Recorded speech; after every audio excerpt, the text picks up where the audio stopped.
মায়ের এক ধার দুধের দাম, কাটিয়া গায়ের চাম, পাপস বানাইলে ঋণের শোধ হবে না। এমন দরদি ভাবে কেউ হবে না আমার মাহা গো। আহা, যাদের মা নাই তারা জানে মা না থাকার কি জ্বালা।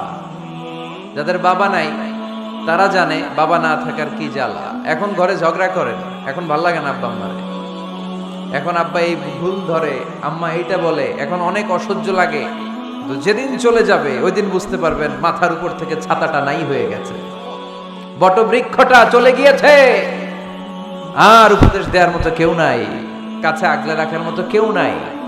এজন্য আব্বা আম্মা থাকতে আমরা যেন আব্বা আম্মার কাছ থেকে দোয়া চাই। আব্বা আম্মার দোয়া কোনোদিন আল্লাহ তাআলা ফিরিয়ে দেয়। আব্বা আম্মার কাছে দোয়া চাইতে হয়, আব্বা আম্মার দোয়া আল্লাহ ফিরিয়ে দেয় না। দোয়া চাইতে দেরি, দোয়া কবুল করে নেয় কে?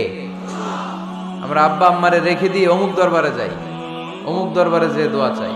আসল বড় দরবার যে আমার ঘরে, এটাই ভুলে যাই। আমার আব্বার চেয়ে বড় কোনো পীর সাহেব আমার জন্য হতে পারে, আমার মায়ের চেয়ে বড় দোয়াকারী আমার জন্য পৃথিবীতে থাকতে পারে। পৃথিবীর সবাই মিলে, সব আল্লাহর ওলিরা মিলে কোরআন খতম দিয়ে এখানে ফু দিল একটা গ্লাসের পানির ভিতরে। আপনার আম্মা কিংবা আব্বা শুধু বিসমিল্লাহ বলে আর একটা গ্লাসের পানির মধ্যে ফু দিল, মায়ের দোয়াটা মুহূর্তেই কবুল করে নিবে কে? আম্মা আব্বার চেহারার দিকে তাকালেই কবুল হজের সওয়াব দেয় কে? হজ করে আসছেন কারা কারা দেখি?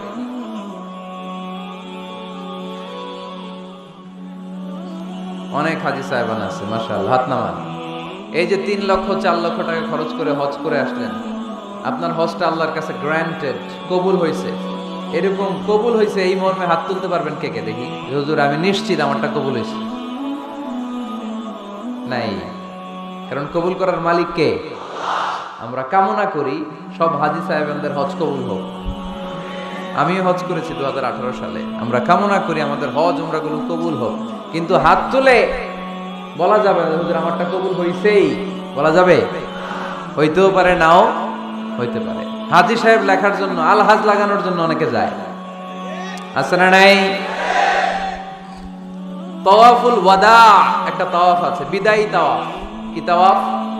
হজের সব কাজ শেষে ফেরার আগে কাবা ঘরের সাথে দেখাটা, মোলাকাত করে আসতে হয়। আল্লাহর হাবিব বললেন সর্বশেষ দেখাটা যেন কাবা ঘরের সাথে হয়, 7টা তাওয়াফ যেন সে করে। তো এক লোক 6 তাওয়াফের পরে ফোন আসছে দেশে, তো মেয়েরে বলতেছে মা আর একটা তাওয়াফ বাকি আলহাজ হইতে, একটু পরে তুই ফোনটা দে, একটু পর দে, আলহাজ হইতে আর একটা তাওয়াফ বাকি। তো উনি গেছে কি হওয়ার জন্য? আলহাজ হওয়ার জন্য। নামের আগে আলহাজ লাগাবেন না। কেউ যদি আপনারে বলে হাজি সাহেব, বলুক, কিন্তু আমি হজ করছি একজনকে দেখানোর জন্য। তিনি কে? আল্লাহ। এজন্য ইখলাসটা বড় জরুরি। লোক দেখানো মনোভাব আমাদের সবকিছুকে ধ্বংস করে দেয়। তো যারা হজ করেছেন কেউ কিন্তু হাত তুলতে পারলেন না যে হুজুর আমি 100% কনফার্ম যে আমার হজটা কবুল হয়েছে। কিন্তু আল্লাহর হাবিব বলেন রহমতের নজরে তোমার আব্বা আম্মার চেহারার দিকে যদি একবার তাকাও, মুহূর্তেই একটা কবুল হজের সওয়াব তোমার আমল নামে আল্লাহ দিয়ে দিবে। চিল্লায় পড়েন আল্লাহু আকবার। এজন্য আব্বা আম্মার থেকে দোয়া নেওয়ার দরকার আছে না নাই? দোয়া চাইবেন, দোয়া চাইবেন। মায়ের মর্যাদা অনেক বেশি, বাবার চেয়ে 3 গুণ বেশি, কমসে কম। কয় গুণ বেশি? মা মা মা, তারপর বাবা। 3 বার মা। কয়বার মা? একবার বাবা। তার মানে মাকে ইসলাম দিয়েছে স্বর্ণ পদক, দিয়েছে রৌপ্য পদক, দিয়েছে ব্রোঞ্জ পদক, আর বাবাকে দিয়েছে সান্ত্বনা পুরস্কার। আমরা এটা নিয়েই খুশি, ঠিক কিনা? তাহলে মাকে 3টা পুরস্কার, স্বর্ণ পদকও মা, রৌপ্য পদকও মা, ব্রোঞ্জ পদকও মা, বাবারে দিছে কি? সান্ত্বনা পুরস্কার। এজন্য মায়ের মর্যাদা বেশি। লাউ কাতাআতা জিলদাক, চামড়া কেটে যদি মায়ের পায়ের জুতা বানিয়ে দাও। ছোটবেলা যে মায়ের বুকের দুধ খেয়েছো, আল্লাহর হাবিব বললেন 1 ঢোক দুধের শোধ আদায় হবে না, ঠিক কিনা? মানুষ আমরা আসলাম, আমরা যদি কিছু নিয়ে যেতে পারি, শিখে যেতে পারি, ওইটাতে লাভ। ফেসবুক লাইভ, এই এলাকার সবচেয়ে বড় মাহফিল, 50 কিলোমিটার জ্যাম, আজহারের ভক্তরা কোপায়া দিছে সব। কি লাভ হয়েছে? কিছু যদি নিয়ে যেতে না পারেন, এজন্য এখনই শুরুতেই নিয়তটা খালেজ করে নেন যে কয় মিনিট আমরা কথা শুনবো আমরা যেন শুধুমাত্র কেবলমাত্র একমাত্র আল্লাহ তাআলার সন্তুষ্টির জন্য শুনতে পারি। আল্লাহ তুমি তৌফিক দান করো। আরো জোরে সবাই পড়বো আমিন। যে পরিমাণে তাফসির মাহফিল হয় এদেশে, ওই পরিমাণে হেদায়েতের ছোঁয়া স্পর্শ দেখা যায় না দেশে। তাফসির মাহফিলও হয়, আবার ক্যাসিনোর ব্যবসাও হয়। তাফসির মাহফিলও হয়, আবার পেঁয়াজের দামও বাড়ে। তাফসির মাহফিলও চলে, লবণের গুজবও ছড়ায়, হয় না? তার মানে যে পরিমাণে এটার ইম্প্যাক্ট ইন দ্য সোসাইটি, এটার প্রতিফলন, এটার প্রভাব সমাজে থাকা দরকার ছিল, ততটা নাই। একেবারে যে নাই তা বলবো না, আছে। মানুষ পরিবর্তন হচ্ছে, দেখা যাচ্ছে। আমাদেরকে বলে, হুজুর আগে গান বাজনা শুনতাম, এখন কোরআন শুনি। আগে নামাজ পড়তাম না, এখন পড়ি। আগে দাড়ি রাখি নাই, হুজুর এখন দাড়ি রাখছি। তো এগুলো হচ্ছে পরিবর্তন। কিন্তু যে পরিমাণে তাফসির মাহফিল হয়, সেই পরিমাণে বাংলাদেশ হওয়া দরকার ছিল একেবারে ওলি আল্লাহদের দেশ, ঠিক কিনা? কিন্তু সবচেয়ে বেশি চোর বাটপার এই দেশে। আপনাদের এই এলাকায় আলহামদুলিল্লাহ নাই, এই এলাকাতেও আছে। তা না হইলে যেই পরিমাণ তাফসির শুরু হয়েছে যে সেপ্টেম্বর থেকে, সবচেয়ে বড় আল্লাহর ওলি হওয়ার কথা ছিল এই মাইকম্যানরা। সেপ্টেম্বর থেকে ওদের ব্যবসা আছে না নাই?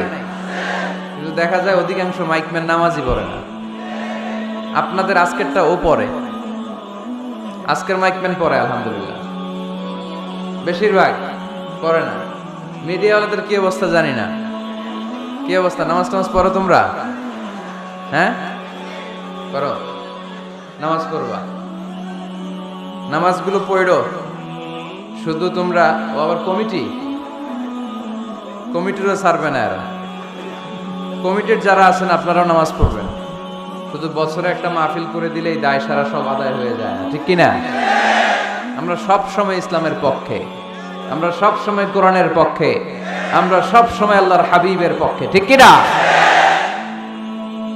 ঘটা করে 1-2 দিনের জন্য যেন আমরা ইসলাম পালন না করি, আমরা যেন সারা বছর ইসলামের পক্ষে থাকি। আল্লাহ তুমি থাকার তৌফিক দান করো। অনেক অতিথিবৃন্দ এসেছেন। কায়সারুল হক জুয়েল ভাই, জাফর আলম সাহেব, হেফাজতুল্লাহ নদভী, ব্যারিস্টার নুরুল আজিম, ওমর হামজা, মাওলানা মোহাম্মদ সৈয়দ, মাওলানা নুরুল ইসলাম। আল্লাহ তুমি সবাইকে কবুল করো। সভাপতি জনাব মাস্টার আমানুল্লাহ, প্রধান উপদেষ্টা ইউসুফের খিল সিরাত কমিটি, আলহামদুলিল্লাহ। প্রচার সৌজন্যে আরশিনগর ট্রাভেলস, বাড়ির পাশে নাকি? বাড়ির পাশে আরশিনগর না? আল্লাহ সবাইকে কবুল করুক। আমরা সরাসরি কোরআনের কথা শুরু করব। আজকে আমরা কথা শুনবো দোয়ার ব্যাপারে। কিসের ব্যাপারে? দোয়া করেন আপনারা? কার কাছে করেন? দোয়া করা, দোয়া চাওয়া দুইটাই সুন্নাহ। দুইটাই কি? আমরা বলি না যে আম্মা আমার জন্য দোয়া করবেন, আব্বা দোয়া করবেন। হুজুরের কাছে বলি হুজুর দোয়া করবেন। বড় ভাইকে বলি ভাই দোয়ায় আমাকে শামিল রাখবেন। বলি ইউসুফের খিলে আপনারা বলেন না বোধহয়? বলেন বলেন, এটা বলবেন। দোয়া চাওয়া, দোয়া করা দুটোই সুন্নাহ। দোয়া চাইতে হয়, মুরব্বীদের কাছে দোয়া চাইতে হয়। অনুরূপভাবে মুসাফিরের দোয়া আল্লাহ ফিরিয়ে দেয় না। সফরে বেরোলেই দোয়া করবেন, পারবেন? মনে থাকবে? এখান থেকে ঢাকা যান না আপনারা? আনতা মুসাফির, এখান থেকে ঢাকা গেলে আপনি মুসাফির। দোয়া করা শুরু করে দিবেন। যদি জুলুমের শিকার হন, মাজলুম, ইত্তাকু দাওয়াতাল মাজলুম, আল্লাহর হাবিব সাল্লাল্লাহু আলাইহি ওয়াসাল্লাম বললেন মজলুমের বদদোয়াকে ভয় করো, কেননা মজলুমের বদদোয়া আর আল্লাহর আরশের মাঝখানে আল্লাহ কোনো পর্দা রাখে না। দোয়া করতে দেরি, এই দোয়া কবুল করে নেয় কে?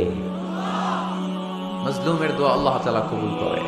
এজন্য আব্বা আম্মার কাছ থেকে যেন আমরা বেশি বেশি দোয়া নিতে পারি। আল্লাহ তুমি তৌফিক দাও।